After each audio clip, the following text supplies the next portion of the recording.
গাজর কুচি, পেঁয়াজ কুচি, মটরশুঁটি, কাঁচা লঙ্কা, আর এই যে চাউমিন।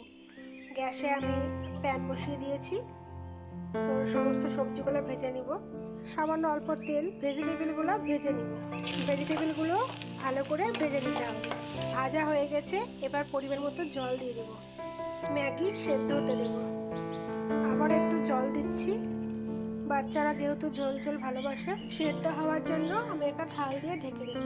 5 মিনিট পর ফিরে এলাম। ম্যাগি সেদ্ধ হয়ে গেছে, তার সঙ্গে ভেজিটেবিলও সেদ্ধ হয়ে গেছে। সামান্য হলুদ, পরিমাণ মতো লবণ দিচ্ছি, ম্যাগি মশলা, যেটা ছাড়া ম্যাগি অসম্পূর্ণ। স্যুপটা গাঢ় হয়ে এসেছে। ডিমের পোচটাও রেডি হয়ে গেছে।